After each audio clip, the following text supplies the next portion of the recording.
രാവിലെ എല്ലാവരും നല്ല ഉറക്കത്തിലാ. ഞാൻ പതിയെ ഇങ്ങ് എഴുന്നേറ്റ് പോരുന്നു. എനിക്ക് പകരമായിട്ടൊരു തലയണയൊക്കെ വെച്ചിട്ട്. ഉം. രാവിലെ സാധാരണ കുഞ്ഞാവയായിരിക്കും എന്നെയും കൂടെ ഉണർത്തുന്നത്. 5 മണിക്ക് മുമ്പേ അയാൾ ഉണരും. എന്നിട്ട് ചിലപ്പോൾ മൂത്താളെയും കൂടെ വിളിച്ചുണർത്തും. അങ്ങനെയാണെങ്കിൽ ഞങ്ങൾ 3 പേരും കൂടെ ആയിരിക്കും വരുന്നത്. മിക്കവാറും അങ്ങനെയാണ്. ചില ദിവസങ്ങളിൽ ഞാൻ കുഞ്ഞാവ ഉണരുമ്പോഴേ ഞാൻ എടുത്തുകൊണ്ട് ഇങ്ങ് പോരും. മറ്റേ അവരെങ്കിലും കിടന്ന് ഉറങ്ങട്ടെ എന്ന് വിചാരിച്ച്. ഞാൻ പെട്ടെന്ന് എഴുന്നേറ്റ് വന്ന് എനിക്ക് പറ്റുന്ന എന്തെങ്കിലും കാര്യങ്ങൾ കുറച്ചെങ്കിലും ഒന്ന് ചെയ്ത് വെക്കാമെന്ന് വിചാരിച്ച്. കുഞ്ഞാവ എഴുന്നേറ്റ് വന്ന് അയാളെ എടുത്തുകൊണ്ടെന്ന് മാത്രമേ ചെയ്യാൻ പറ്റൂ. അയാൾ താഴെ നിൽക്കത്തേയില്ല. വെളുപ്പിനെയൊക്കെ ഉണരുന്നതായതുകൊണ്ട് ഒരു 8:30 9 മണിയൊക്കെ ആകുമ്പോഴത്തേനും ഉറങ്ങും. ആ ഉറങ്ങുന്നിടം വരെയും കയ്യിലേ ഇരിക്കും.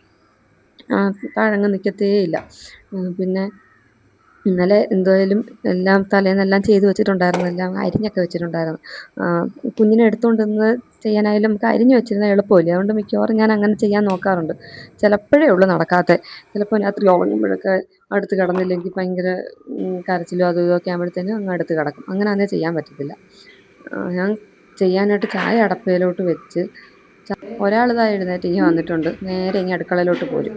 ഇയാൾ ഉണർന്ന് കഴിയുമ്പോൾ ഇച്ചിരി പ്രശ്നമാണ്. കുറച്ച് സമയത്തേന്, കുറച്ചല്ല ഇച്ചിരി തോനെ സമയത്തേന് ഭയങ്കര വാശിയും കരച്ചിലും. ഇതെന്തോ പറ്റി കരഞ്ഞില്ല. അത് ഞാൻ എടുത്തുകൊണ്ട് നിൽക്കുമായതുകൊണ്ടാണ് കരയാത്തത്. ഇരുന്നാലും ഇരിക്കരുത്, നമ്മൾ എഴുന്നേറ്റ് തന്നെ നിൽക്കണം. പനി വരുമ്പോൾ അങ്ങനെയൊക്കെയുള്ള സമയങ്ങളിലെല്ലാം നമ്മൾ എടുത്തുകൊണ്ട് നിൽക്കണം. ഇത് പകലായാലും രാത്രിയായാലും ഉറങ്ങി എഴുന്നേൽക്കുമ്പോൾ കുറച്ച് നേരത്തേന് ഇങ്ങനെ ഭയങ്കര വാശിയാണ്. പക്ഷെ അല്ലാതെ ഈ ഉറങ്ങി എഴുന്നേൽക്കുമ്പോഴുള്ള വാശി അല്ലാതെ ഒരു പ്രശ്നമില്ല. എവിടെയെങ്കിലും ഇരുന്ന് കളിച്ചോളും. നല്ല കൊച്ചാ, ഒരു കുഴപ്പമില്ല. പിന്നെ ഞാൻ കടലക്കറിക്ക് വേണ്ടിയിട്ട് വെച്ചിട്ടുണ്ടായിരുന്ന ഇപ്പുറത്തോട്ട് മത്തങ്ങാക്കറിക്ക് വേണ്ടിയിട്ടുള്ളതും വെച്ച്. എന്നിട്ട് ചായ തിളച്ചത് മാറ്റി വെച്ചിട്ടുണ്ടായിരുന്നു. അപ്പോഴത്തേന് അയാൾ വന്നേ ഇതിനെ എടുത്തുകൊണ്ടിരിക്കുക. പിന്നെ ചായയും കൂടെ ഒഴിച്ച് കുടിച്ചിട്ട് പിന്നെ ഇയാളെ ഞാൻ പല്ല് തേപ്പിക്കാനൊക്കെ പോയി. പല്ലൊക്കെ തേപ്പിച്ച് ഞാൻ കുഞ്ഞാവെ ഒക്കത്തെടുത്തുകൊണ്ട് നിന്നിട്ടായിരിക്കും മിക്കവാറും ഇവനെ പല്ല് തേപ്പിക്കുന്നത്. പല്ലും തേപ്പിച്ച് ഇവൻ്റെ കാര്യങ്ങൾ മിക്കവാറും ഉള്ള എല്ലാം നോക്കുന്ന എല്ലാം കുഞ്ഞാവെ എടുത്തുകൊണ്ട് നിന്നിട്ടായിരിക്കും. കുഞ്ഞാവെ എടുത്തുകൊണ്ട് ഇങ്ങനെ നടന്ന് വാരി കൊടുക്കുന്നത്. ചിലപ്പം കഴിക്കാൻ പറഞ്ഞിട്ട് അടുത്തോട്ട് വെച്ച് കൊടുക്കത്തേ ഉള്ളൂ. ചിലപ്പോഴൊക്കെ അതും പോലും പറ്റത്തില്ല. കുഞ്ഞാവ ഭയങ്കര വാശിയായിരിക്കുമ്പോഴത്തേനും. എങ്കിലും അയാളെ പല്ലൊക്കെ തേപ്പിച്ച് അവിടോട്ട് നിർത്തിയിട്ടുണ്ട്. പിന്നെ ദോശയ്ക്ക് വേണ്ടിയിട്ട് മാവ് അരച്ച് വെച്ചത് ചില സമയത്ത് പൊങ്ങത്തില്ല. അപ്പം ഞാനാണെങ്കിൽ മിക്കവാറും അങ്ങനെ ദോശമാവ് പൊങ്ങത്തേയില്ല. എന്താണോ ചിലപ്പോഴേ ഉള്ളൂ നല്ലതായിട്ടാവുന്നത്. അപ്പം ഞാൻ ഇച്ചിരി വെള്ളം തിളപ്പിച്ചിട്ട്, ഒരു പാത്രത്തിൽ വെള്ളം തിളപ്പിച്ചിട്ട് അതിൻ്റെ മണ്ടയിലോട്ട് ഇതെടുത്ത് വെക്കും. അപ്പോൾ നല്ലതായിട്ടായിട്ടുണ്ട്. അടുത്ത ആളും എഴുന്നേറ്റ് വന്നിട്ടുണ്ട്. അപ്പോൾ ഞാൻ പിന്നെ അതിനെ എടുത്തുകൊണ്ട് തന്നെ ദോശയൊക്കെ ഉണ്ടാക്കി.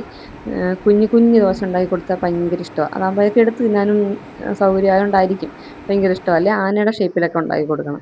ദോശയൊക്കെ കൊടുത്ത് കഴിക്കാനൊക്കെ കൊടുത്ത് കുഞ്ഞാവയ്ക്കും ദോശ തന്നെ കൊടുത്ത്. എന്നിട്ട് ഞങ്ങൾ സാധനം മേടിക്കാൻ പോകണം. അപ്പം ഇപ്പോഴേ അങ്ങ് റെഡിയായി നിൽക്കാമെന്ന് വിചാരിച്ചിട്ടാണ്. എവിടെയെങ്കിലും പോകാൻ തുടങ്ങുമ്പോഴും എല്ലാത്തിനും പിള്ളേർ ഭയങ്കര നമ്മൾ റെഡി ആയിക്കൊണ്ടിരിക്കുമ്പോഴും അല്ലെ റെഡി ആവാൻ തുടങ്ങുമ്പോഴൊക്കെ ഭയങ്കര വാശിയായിരിക്കും. നമ്മൾ ഉദ്ദേശിക്കുന്ന സമയത്തൊന്നും പോകാൻ പറ്റത്തില്ല. അതുകൊണ്ട് ഞാൻ നേരത്തെ അങ്ങ് റെഡിയായി. ഞാനങ്ങ് റെഡിയായിട്ട് നിന്നാൽ അവർക്ക് പിന്നെ ഡ്രസ്സൊക്കെ ഇട്ട് കൊടുത്താൽ മതിയല്ലോ. പിന്നെ 2 ചെറുക്കന്മാരായതുകൊണ്ട് ഒട്ടും ഒരുക്കാനോ ഒന്നുമില്ല. എനിക്ക് നല്ലതായിട്ട് ഒരുങ്ങിയാൽ മതി. അവർക്ക് രണ്ടുപേർക്കും ഒരു ഉടുപ്പും നിക്കറും ഇട്ട് കൊടുക്കേണ്ട പാടേ ഉള്ളൂ. പിന്നെ ഒരുങ്ങാൻ നേരത്ത് ഒരാൾ കയ്യിൽ നിന്ന് ഇറങ്ങിയിട്ടില്ല. എന്താണെന്നോ കുറച്ച് നാളായിട്ട് കയ്യിൽ നിന്ന് മാറത്തേ ഇല്ല. എപ്പോഴും ഇങ്ങനെ ഒക്കത്തിരുന്നോണം, എപ്പോഴും.